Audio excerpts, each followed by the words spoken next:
Hello, welcome to UPSC tutor. तो इस video में आपका स्वागत है। यहाँ पे मैं आपको प्रीलिम्स के सारे बता दूंगा बुक्स। आपको इसके बाद और कोई बुक नहीं पढ़नी पड़ेगी। चाहे आप 2027 के लिए प्रिपेयर कर रहे हो, 2028 के लिए प्रिपेयर कर रहे हो, या 2029 के लिए प्रिपेयर कर रहे हो, 2027, 2028, 2029, doesn't matter. This is the ultimate book list. इसके बाद बाहर आपको प्रीलिम्स के लिए कुछ नहीं पढ़ना होगा।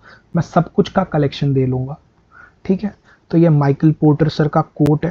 This is a great quote. Just go through it once and understand that for clearing this exam you need to be different and you need to have a strategy.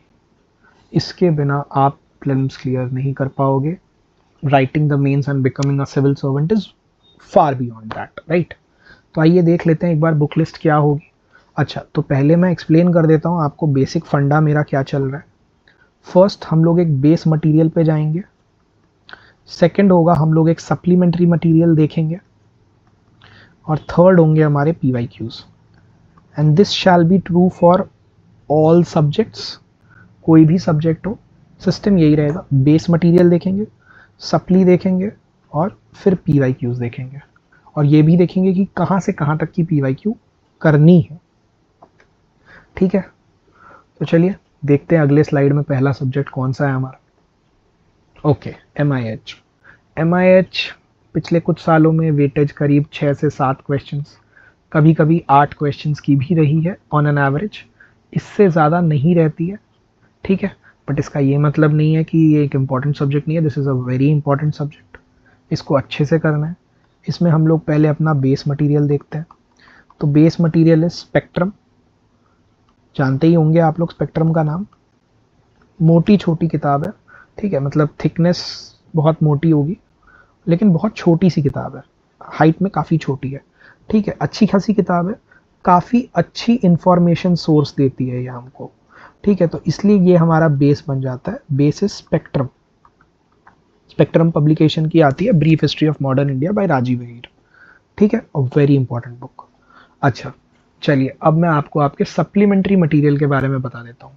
तो सप्ली कब पढ़नी है आपको, मैं ये भी एक्सप्लेन कर देता हूँ। ठीक है। आप बेस बुक एक रीडिंग ले लोगे। ठीक है। उसके बाद वन रीडिंग के बाद सेकंड रीडिंग में मार्किंग कर लोगे। ठीक है, और फिर थर्ड रीडिंग ले लोगे। ये 3 रीडिंग्स के बाद आप अपने सप्ली पे आओगे तो आपको कोई फ़ायदा होगा, वरना आपको फिर से ये एक नई किताब ही लगेगी। जो कॉमन चीज़ें हैं उसका भी डिफरेंस आप नहीं ले पाओगे। तो बेस के 3 रीडिंग्स लेने हैं। पहले में सिर्फ रीड करना है, दूसरे में मार्क करना है, और तीसरे में मार्क्ड पोर्शंस को रीड करना है। उसके बाद सप्ली पढ़ेंगे। तो सप्ली में कौन सी बुक पढ़नी है? क्या तीनों पढ़नी है? नहीं नहीं, तीनों नहीं पढ़नी है। देखिए, ये एक बहुत अच्छी किताब है शेखर बंदोपाध्याय सर की, फ्रॉम प्लासी टू पार्टीशन। बहुत अच्छी किताब है। पूनम दहिया की मैम का मॉडर्न इंडिया भी बहुत अच्छा किताब है। तो क्या हम सारे पढ़ लें? नहीं। क्या विपिन चंद्रा सर की Indian India struggle for independence पढ़नी है? क्या पढ़ना है एग्जैक्टली exactly? तो ये एक किताब है, ये 2 किताब है, ये 3 किताब है। आपको पढ़नी है एक। कैसे करेंगे? लाइब्रेरी जाइए। अगर पीडीएफ डाउनलोड मिल रहा है, पीडीएफ मिल रहा है, पीडीएफ इंस्टॉल करिए। देखिए आपको किस बुक की लैंग्वेज समझ में आ रही है। ठीक है। देखिए आपको कौन सा बुक इजी लग रहा है। ये सब कब करना है? आपका बेस मटेरियल स्पेक्ट्रम खत्म होने के बाद। ऐसा नहीं है कि अभी गए ये तीनों बुक्स का पीडीएफ इंस्टॉल कर लिया, कोई फायदा नहीं होगा। या तो लाइब्रेरी जाइए, या तो पीडीएफ, या किसी दोस्त से मांगिए। देखिए लैंग्वेज कौन सी इजी लग रही है। ठीक है। कॉन्टेक्स्ट किस में आसान लग रहा है। ठीक है। और अगर आपके कुछ पर्सनल प्रेजुडिसेस हैं, आप उनको देख लीजिए कि आपके प्रेजुडिसेस को कौन सेटिस्फाई कर रहा है। वैसे this exam is not about having prejudices, but अगर आपके कोई प्रेजुडिसेस हैं आप वो देख लीजिए, और उसके बाद अपना सप्लीमेंट्री मटेरियल चूज कर लीजिए। Third is PYQs. अब भाई हिस्ट्री तो हिस्ट्री है, कितने पीवाईक्यूज कर लोगे? सारे, पूरा history is same, right? History never changes. तो यूजुअली सजेस्टेड होता है 2011 से 25 कर लीजिए। ठीक है। अगर आप 27 के लिए प्रिपेयर कर रहे हैं तो 26 का पेपर भी कर लीजिएगा। 28 के लिए कर रहे हैं तो 27 का पेपर भी कर लीजिएगा। एडिशनली अगर आप चाहो तो क्या मतलब, अगर एडिशनल टाइम है आफ्टर कंप्लीटिंग ऑल सब्जेक्ट्स, तो फिर आप 2000 से स्टार्ट करके भी 2020 तक कर सकते हो। जो भी आपका साल है उससे 1 साल पहले। लेकिन 2011 से 25 तो ज़रूर से करना है। ठीक है, चलिए आइए नेक्स्ट सब्जेक्ट देख लेते हैं क्या है। Geography, again a very important subject. Geography plus IR plus mapping मिला के आपको करीब 16 क्वेश्चंस मिल जाएंगे। ठीक है, 16 क्वेश्चंस यानी 32 marks. It's like a make और ब्रेक फॉर यू। ठीक, बेस मटेरियल क्या होगी भाई, एनसीईआरटीज पढ़नी है। एनसीईआरटीज किस ऑर्डर में पढ़नी है? एनसीईआरटी का आपका क्लास 11th और 12th ही बेस मटेरियल होगा। India physical environment class 11, fundamentals of physical geography class 11, fundamentals of human geography class 11 and India people and economy class 12। ठीक है, ये दोनों 12th की है। अच्छा, तो हम लोगों ने जो सुना है कि 6 से लेकर 12 तक की एनसीईआरटी करनी होती है, ये क्या सिस्टम है मैं समझा देता हूँ। तो हम लोग दो तरीके से कर सकते हैं, या तो 6 पढ़ लें, फिर 7 पढ़ लें, फिर 8 पढ़ लें, फिर 9 10 11 12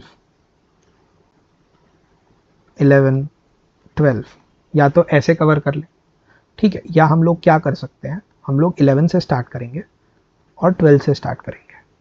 जब डाउट्स होंगे तो उस चैप्टर को लोअर क्लास की एनसीईआरटी से मैप कर लेंगे। इससे हम कम पढ़ के भी ज़्यादा मैप कर पाएंगे और जल्दी होगा। इसमें अगेन क्या करना है, फर्स्ट टाइम सिर्फ रीड करना है बेस मटेरियल को, सेकंड टाइम मार्किंग करनी है और थर्ड टाइम एक रीडिंग लेनी है।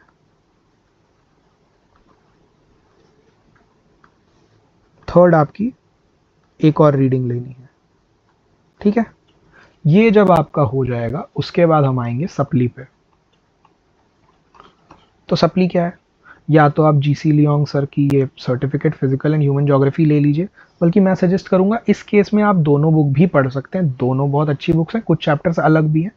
और माजिद हुसैन सर की अगर आप चाहो तो आप माजिद हुसैन सर की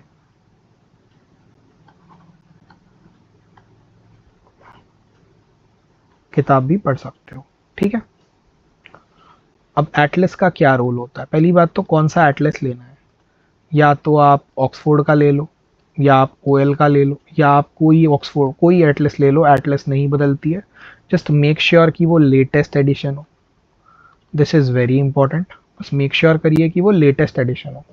ठीक है, अब एटलस करनी कैसे है, आपने कोई जगह का नाम पढ़ा, से फॉर एग्जांपल न्यूज़ में देख लिया आपने, करंट अफेयर्स में देखा एक जगह है जिसका नाम है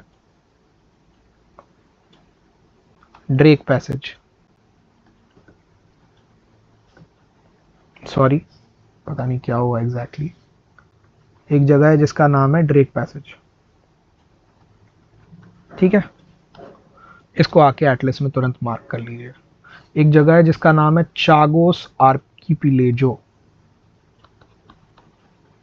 इसको आके तुरंत एटलस में देख लीजिए। दैट्स इट, ज्योग्राफी के लिए इतना ही रिक्वायर्ड है। अगर आपने इतना कर लिया मल्टीपल रीडिंग्स के साथ तो आप बहुत अच्छा कर जाओगे। और एंड में वही बोलूँगा, PYQs 2011 से 2000 आप जो भी अटेम्प्ट दे रहे हो 202x मान लो आप। ठीक है, नेक्स्ट सब्जेक्ट की तरफ बढ़ते हैं। हमारी नेक्स्ट सब्जेक्ट है पॉलिटी। तो क्या पॉलिटी में एनसीईआरटीज करनी है, डाउट रहता है ना। क्या हमको बेयर एक्ट करना है, क्या हमको डीडी वसू करना है, ये मल्टीपल डाउट्स हमारे रहते हैं। इस वीडियो में के बाद आपको और कोई डाउट नहीं होगा। पहले तो याद रखिए आपका base material is Laxmikanth. Latest edition ले सकते हैं, पुराना एडिशन ले सकते हैं। अगर पुराना एडिशन लेंगे तो हो सकता है उसमें कॉन्स्टिट्यूशनल अमेंडमेंट एक्ट थोड़ी पुरानी हो, तो आप लेटेस्ट अपडेट को करंट अफेयर्स के थ्रू कवर कर सकते हो। लेटेस्ट एडिशन लोगे तो ये प्रॉब्लम नहीं आएगी। ठीक है, अच्छा तो पढ़ना कैसे है।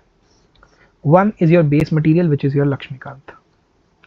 Second is not exactly second, it is 1A which is bare act. अब मैंने बेयर एक्ट होता क्या है मैं आपको बताता हूँ, पहले मैं बता दूँ। यहाँ पे मैंने बेयर एक्ट लगाया है PM बख्शी सर का, आप चाहो तो ये ले सकते हो, नहीं तो आप चाहो तो बेयर एक्ट डाउनलोड भी कर सकते हो गवर्नमेंट ऑफ इंडिया के साइट से, आपको मिल जाएगा। ठीक है, अब करना कैसे है बेयर एक्ट। तो मान लेते हैं कि आपने पढ़ा आर्टिकल 12 विच डिफाइंस स्टेट, ऐसा आपने पढ़ा लक्ष्मीकांत में। ठीक, अब इमीडिएटली आप बेयर एक्ट पे जाओगे और चेक करोगे कि बेयर एक्ट क्या कहता है अबाउट आर्टिकल 12। ठीक है,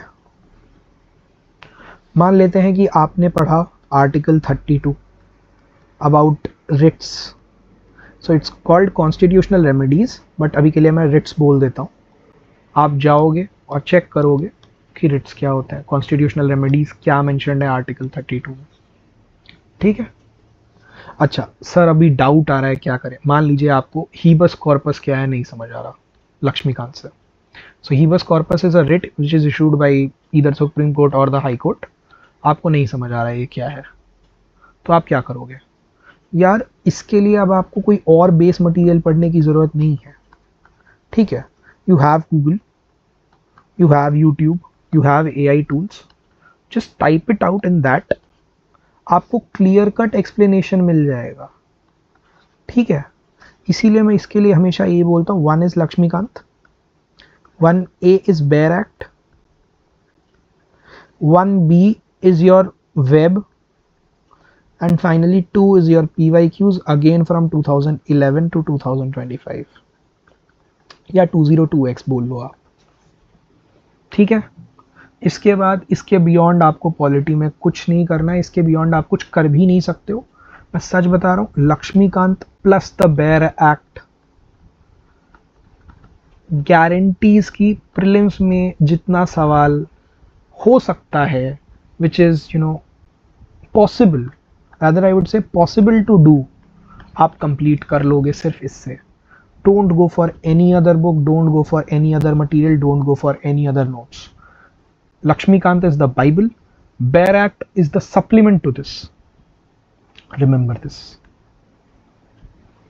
अब आते हैं the most dreaded subject पे, which is economy. तो अधिकतर बच्चे जिन्होंने बैचलर्स इन इकोनॉमिक्स नहीं किया है ना, उन लोगों को इकोनॉमी में बहुत प्रॉब्लम आती है, आनी भी चाहिए, काफ़ी कॉम्प्लिकेटेड सब्जेक्ट है। तो इसको कैसे कंप्लीट करना है? चलिए, to be very honest, I will give you the entire blueprint for this. Class 11th की एनसीईआरटीज करो, क्लास 12th की एनसीईआरटीज करो, कर लिया, फर्स्ट रीडिंग हो गई, सेकेंड रीडिंग में फिर से रीडिंग करो। स्पेक्ट्रम और उसके केस में क्या बोला था, फर्स्ट रीडिंग के बाद सेकेंड रीडिंग में मार्किंग करना है। इधर मैं थोड़ा अलग बोल रहा हूँ, फर्स्ट रीडिंग मारिए, सेकेंड रीडिंग मारिए, थर्ड रीडिंग में मार्किंग करिए,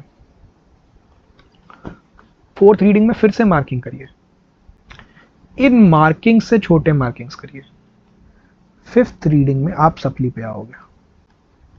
अब सप्ली कौन सी हो सकती है? यहाँ पे 4 बुक है, रमेश सिंह सर की, संजीव वर्मा सर की, मृणाल सर की, केतन सर की। ये चारों गॉड लेवल टीचर्स हैं, कोई डाउट नहीं है इसमें। चारों बहुत अच्छे बुक्स लिखते हैं, 4 best books available in market. आपको कौन सी पढ़नी है? अगेन आपको चारों नहीं पढ़नी है। Don't go for 4 books. हमको भाई लाइब्रेरी नहीं बनाना है घर में, है ना, हमको क्लियर करना है। तो क्लियर कैसे होगी? क्लियर होगी एक बुक से। कौन सी बुक पढ़नी है, कैसे चूज करना है, वही मैंने जो सिंपल स्ट्रैटेजी बताई थी। या तो पीडीएफ देख लो, 4-5 पेज देख लो सबका, या फिर किसी दोस्त से मांग लो, या लाइब्रेरी जाके देख लो। आपको जो बुक अच्छी लगे, just bring it home, buy it out, complete the supply. And 6th is your PYQs. PYQs are very essential for economics since questions are not direct at all. And of course, तो अभी क्या होता है, there's an extra component to economy, which is your budget and your economic survey. मान लेते हैं कि आप 2027 का प्री दे रहे हो, तो आप 2027 में जो बजट बनेगा आपको वो भी पढ़ना पड़ेगा। मान, और साथ में आपको 2027 में जो इकोनॉमिक सर्वे आएगा वो भी पढ़ना पड़ेगा। This is crucial for it. जैसे जैसे आप प्रिपरेशन में आगे बढ़ोगे आपको ये बात खुद ही समझ में आ जाएगा कि what's the benefit of reading the budget as well as the economic survey. कई प्रॉब्लम्स इसी से सॉल्व हो जाते हैं। तो अगेन इसमें क्या है, एनसीईआरटी पढ़ा, एनसीईआरटी में डाउट है, प्रीवियस क्लास के एनसीईआरटी में गए, गूगल यूज़ किया, एआई टूल्स यूज़ किए, अपना एक सप्ली चूज़ किया, and finally budget economic survey पढ़ा अपने साल का, और पिछले सालों के पीवाईक्यू सॉल्व कर लिए। मोर देन इनफ, इससे ज़्यादा इकोनॉमी में कुछ नहीं किया जा सकता। मल्टीपल टाइम्स करना है इसको. Economy is a complicated subject, please try to get it. Give maximum time to economy in your prelims preparation, because ये एक ऐसा सब्जेक्ट होता है जो अधिकतर बच्चों ने नहीं पढ़ा होता है by the time they come to prepare for UPSC. Okay, अब आते हैं हम लोग एनवायरनमेंट पे. Now you need to understand कि there is no standard material for environment. No standard material for environment. तो कैसे करना है, छोड़ के तो चले नहीं जाएंगे. तो दो इंस्टीट्यूट्स हैं. PMFIS नाम का एक इंस्टीट्यूट है, दूसरा इंस्टीट्यूट है शंकर IAS. इन दोनों के एनवायरनमेंट के मटेरियल को यूजुअली टॉपर्स प्रेफर करते हैं. उसका आपको लेटेस्ट एडिशन उठाना है. ठीक है, उसका आपको लेटेस्ट एडिशन उठाना है. And this will give you the concepts, all concepts. तो आपका बेस क्या हो गया, या तो आप शंकर पढ़ लो या तो आप PMFIS का पढ़ लो. क्या दोनों पढ़ने हैं भाई? टाइम है तो दोनों पढ़ लो, टाइम नहीं है तो एक ही पढ़ लो, लेकिन पढ़ना है. इससे आपको कॉन्सेप्ट मिल जाएगा. जैसे कि कॉन्सेप्ट एंडेमिक स्पीसीज क्या होता है. अब एंडेमिक स्पीशीज क्या होता है ये आपको करंट अफेयर्स नहीं बताएगा. आपको करंट अफेयर्स बताते हैं कि इस साल ये एंडेमिक स्पीशीज के साथ ये ऐसा ऐसा हुआ, ये वल्नरेबल चला गया, ये क्रिटिकली एंडेंजर्ड हो गया, ये एंडेंजर्ड चल रहा है. ठीक है, लेकिन एंडेमिक स्पीशीज क्या होता है, अगर आपने ये पढ़ा ही नहीं है तो आपको कैसे पता चलेगा कि हो क्या रहा है ये, राइट. तो आपको यहाँ से कॉन्सेप्ट मिलेगा, then you go for current affairs. Finally of course PYQs is a must for all subjects. कहाँ से कहाँ तक करना है यार, 2011 से करना चाहो तो कर लो. आई वुड रिकमेंड आप 2016 से 25 करिए. ठीक है, मत करिए 11 से 15. पैटर्न काफ़ी चेंज हुआ है और एनवायरनमेंट के क्वेश्चंस काफ़ी चेंज हो गए, मतलब अलग तरीके से आने लग गए. तो इसमें 2016 से 25 ही करो, इसमें डोंट गो फॉर 2011. ठीक है, चलिए अब नेक्स्ट सब्जेक्ट भी देख लेते हैं. Okay, next subject is your science and tech. Again this is a subject जो बहुत जनरलिस्ट इन नेचर है. I can ask you anything under the sun and call it science. I can ask you anything under the sun and call it technology. आप कौन सा book पढ़ लोगे? NCERT पढ़ना है, पढ़ लो, कोई दिक्कत नहीं है. आप कोई और कोचिंग का मटेरियल उठाना चाहते हो, उठा लो, कोई दिक्कत नहीं है. आप ये वाली बुक पढ़ना चाहो जो मैं रेकमेंड कर रहा हूँ, आपकी मर्जी. मैं रेकमेंड कर रहा हूँ रवि अग्रहरि सर का बुक. अच्छा बुक है, इसको आप बेस मटेरियल की तरह मान सकते हो. आप NCERT 6 to 12 पढ़ना चाहो, आप वो पढ़ सकते हो. ठीक है, आप अपने कोचिंग का पढ़ना चाहो, अपने कोचिंग का पढ़ सकते हो. साइंस एंड टेक में कॉन्सेप्ट ये है कि आपको अगेन कॉन्सेप्ट बिल्ड करना है अपना. वो आप कहीं से भी कर लो, अपना बेस मटेरियल खुद चुन लो या फिर मेरा दिया हुआ ले लो. कोचिंग का मटेरियल भी इसमें बेस काउंट होगा. कौन सी कोचिंग, अगर आपकी कोई भी अच्छी कोचिंग इंस्टीट्यूट है तो उसका मटेरियल अच्छा ही होगा. ठीक है. सेकंड, PYQs देखिए, आपको रियलाइज होगा कि आपके अधिकतर क्वेश्चंस आपके बेस मटेरियल से है ही नहीं. ठीक है, क्योंकि अधिकतर जो क्वेश्चंस होते हैं वो उस साल के करंट अफेयर से रिलेटेड होते हैं. उसी साल के करंट अफेयर से क्वेश्चंस बन के आते हैं PYQs में. ठीक है, तो अब क्या करना है, बस उस साल के करंट अफेयर्स को अपने बेस के साथ कोलेट करते करते चलना है और अपना पेपर देना है. And again you can not leave this paper, this subject. It's a very crucial subject.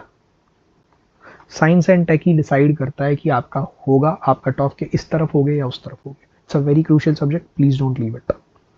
ठीक है, let's go to the next subject, AMAC. AMAC को क्लब इसलिए कर दिया जाता है क्योंकि हार्डली 5 to 6 क्वेश्चंस आते हैं प्रीलिम्स में.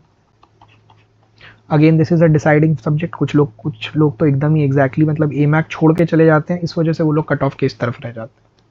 ठीक है, करना क्या है यार, ज़्यादा मत पढ़ो. 5 से 6 सवाल आते हैं, बहुत ब्रॉड सिलेबस है. लोग बोलेंगे उपिंदर सिंह पढ़ लो यार. उपिंदर सिंह आप पढ़ सकते हो, बहुत अच्छी किताब है उपिंदर सिंह मैम की. ठीक है, 1200 पेज की, आप पढ़ लीजिए अगर आपके पास टाइम है 1200 पेज पढ़ना तो. And it's relatively in a tougher language, so I right it relatively tough. तो अपने को क्या करना है, सिर्फ 5 to 6 क्वेश्चन आ रहे हैं ना, तो हमको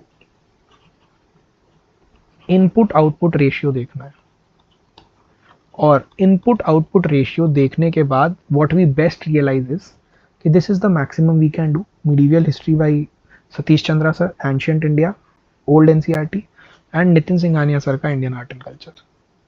आप ये कर लीजिए। कुछ आपके 700-800 पेज होंगे टोटल। चलो आप एक काम करो, 900 मान लो, 900 पेज होंगे इन टोटल, ठीक है, ए मैक मिला के। इधर आप 1200 में सिर्फ एंशियंट मिडीवियल करते, आर्ट एंड कल्चर के लिए आपको कोई अलग किताब पढ़नी पड़ती, ठीक है। तो बस ए मैक ऐसे कर लीजिए। यूपीएससी के कुछ थीम्स होते हैं, जस्ट आइडेंटिफाई देम, ठीक है। आप बोलोगे तो मैं इस पर एक वीडियो बना दूंगा। थर्ड, गो फॉर PYQs, कहाँ से कहाँ तक जाना है यार, इसमें मैं बोलूँगा जितना पुराना हो सके चला जाओ। 2005 से ले लो, 2005 से 25 कर लो, मतलब 2005 से 2x कर लो, ठीक है। आपको जहाँ से मन है आप वहाँ से कर लो। क्वेश्चंस को नोट करो, प्लीज़ अंडरस्टैंड यूपीएससी के कुछ स्पेसिफिक थीम्स हैं, वहीं से क्वेश्चंस आते हैं, कई बार क्वेश्चंस रिपीट भी हो जाते हैं। इस वजह से ए मैक को सीरियसली लेना है। ये सही बता रहा हूँ, अगर कट ऑफ उस साल 95 जाएगी ना, कुछ बच्चे होंगे जिनके 93 मार्क्स आएंगे, उनका इस वजह से नहीं निकलेगा क्योंकि उन्होंने ए मैक नहीं पढ़ा है, और कुछ के 96 आएंगे, इस वजह से आ जाएंगे क्योंकि उन्होंने ए मैक पढ़ा है। So it's that crucial. अच्छा, कभी कभी ए मैक में बोरिंग भी काफ़ी लगता है, बट कुछ नहीं किया जा सकता है, आपको करना पड़ेगा। Let's come to next, which is your current affairs.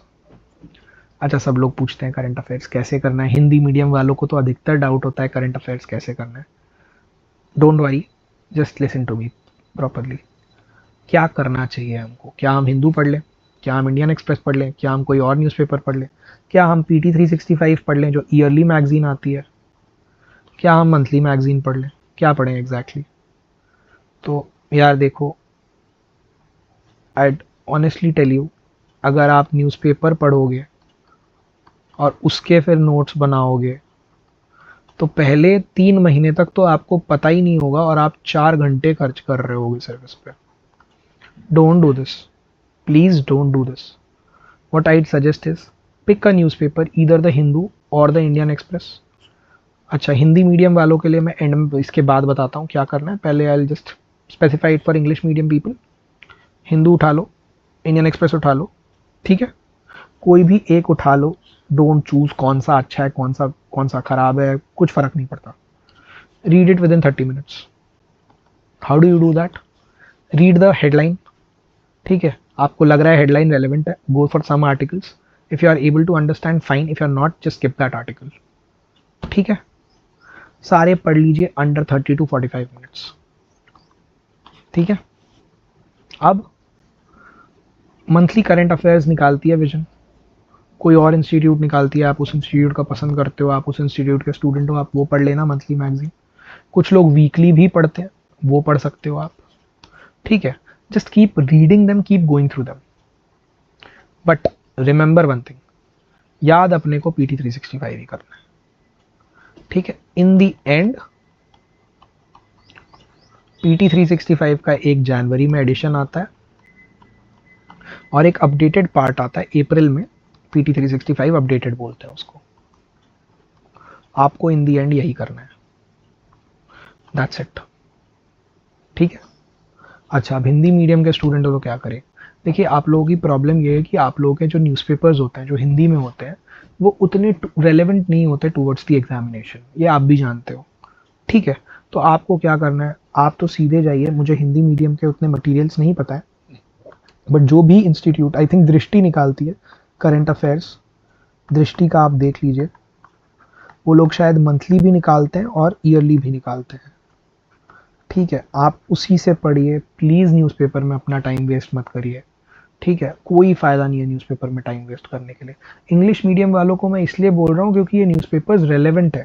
उनको अगर वो लोग ये 30 मिनट आर्टिकल्स को पढ़ने में लगाएंगे ना, तो उनको मेंस में आंसर राइटिंग में भी हेल्प होगा। हिंदी के न्यूज़पेपर्स पढ़ के आपको आंसर राइटिंग में हेल्प नहीं होने वाला, प्लस आप अपना टाइम अलग से वेस्ट करोगे, ठीक है। तो एक बार देख लेते हैं डेली टाइम एलोकेशन मैंने कैसा रखा है। देखिए, अगर आप, मैं मान के चल रहा हूँ आप 8 आवर्स पढ़ोगे मिनिमम, अगर आप नॉन वर्किंग कैंडिडेट हो तो, है ना। नॉन वर्किंग कैंडिडेट का क्या मतलब हुआ? मतलब you are neither a student nor a working professional, ठीक है, rather you are a full time aspirant.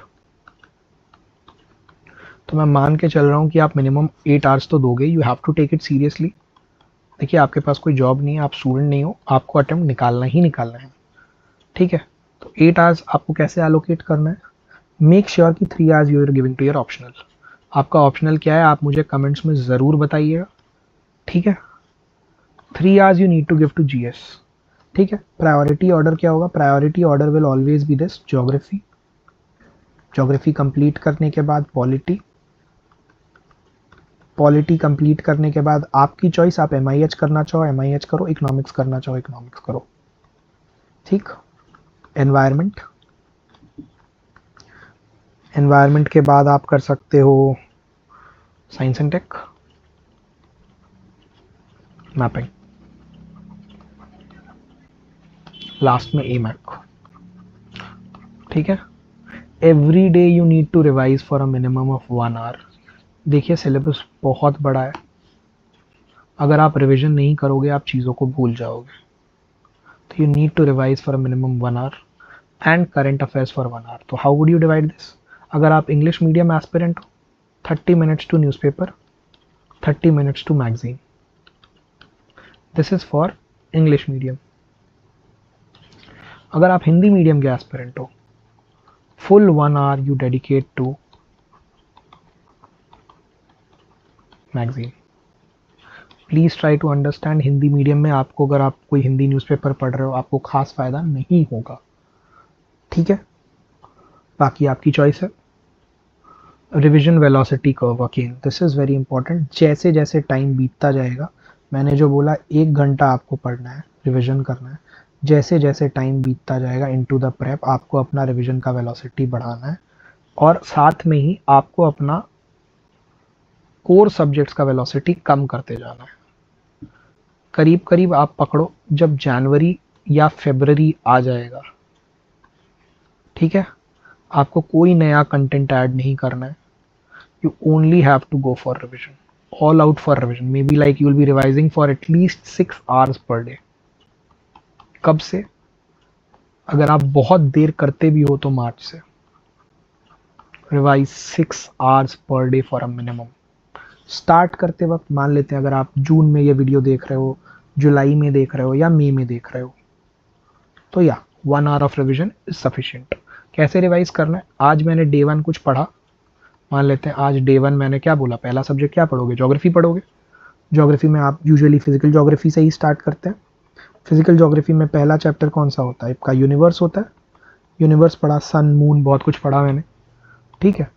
Day 2 मान लेते हैं कि मेरा यूनिवर्स खत्म हो गया, जियोमॉर्फोलॉजी पे आया मैं, ठीक है।